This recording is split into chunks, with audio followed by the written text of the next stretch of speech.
ബംഗളൂരു നഗരത്തിലെ റമദാൻ കാഴ്ചകളിലേക്കാണ് ഇനി നമ്മൾ പോകുന്നത്. വിവിധ ദേശക്കാർ ഒത്തുചേർന്നുള്ള വൈവിധ്യമാർന്ന ആഘോഷങ്ങൾക്കുള്ള തയ്യാറെടുപ്പ്, നഗരത്തിലെങ്ങും അതുമായി ബന്ധപ്പെട്ടുള്ള ആഘോഷങ്ങൾക്കുള്ള ഒരുക്കം.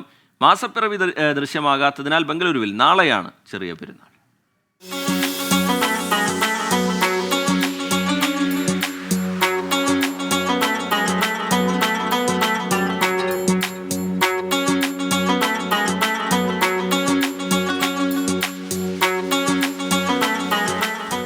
മെട്രോ നഗരത്തിലെ എല്ലാ ആഘോഷങ്ങൾക്കും ഇങ്ങനെ തെരുവുകൾ വർണ്ണാഭമാകും.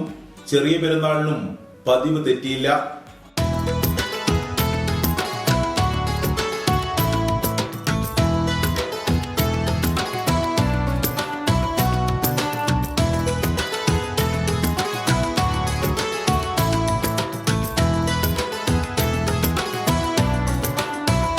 Always enjoy the festival over here. There's a lot of excitement, and I think there are a lot of discounts, so that's what encourages people to actually come in this market.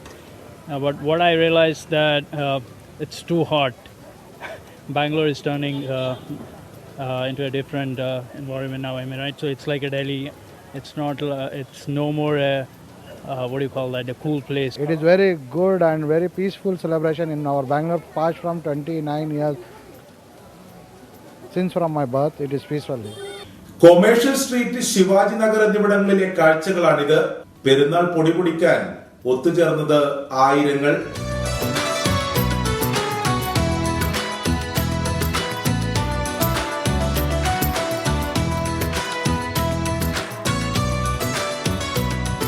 അതെ, വളരെ light അറേഞ്ച്മെൻറ്റ്സും, കുറച്ചും കൂടെ അകത്തേക്ക് പോയി കഴിഞ്ഞാൽ ശിവജി നഗറിലൊക്കെ നല്ല light അറേഞ്ച്മെൻറ്റ്സും ഒക്കെയാണ്.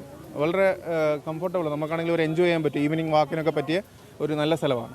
ബാംഗ്ലൂരിൻ്റെ Ramzan wide നന്നായിട്ടുണ്ട്. ഞങ്ങൾ ആദ്യമായിട്ട് ഇവിടെ ബാംഗ്ലൂരിൽ ഇരുന്ന് ട്രിപ്പിനായിട്ട് വന്നതാണ്. അപ്പോൾ എല്ലാം കണ്ടപ്പം കുറേ സ്ഥലങ്ങളൊക്കെ വിസിറ്റ് ചെയ്യാൻ പറ്റി. പിന്നെ പെരുന്നാളിൻ്റെ ഭാഗമായി കൊണ്ട് കുറേ കളക്ഷൻസും അതുപോലെ തന്നെ കുറേ കാര്യങ്ങൾ മേടിക്കാനും എല്ലാത്തിനും എല്ലാവരും നല്ല ഹാപ്പി.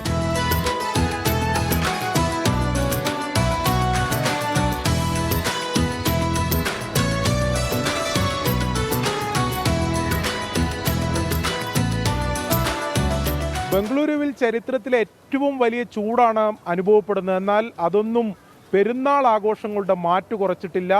നഗരത്തിലാകെ ആഘോഷങ്ങൾ കളർഫുള്ളാണ്. ബംഗളൂരുവിൽ നിന്ന് സജിൽ ഗുരുവായൂരിനൊപ്പം അരുൺ പൂപ്പറമ്പ, 24.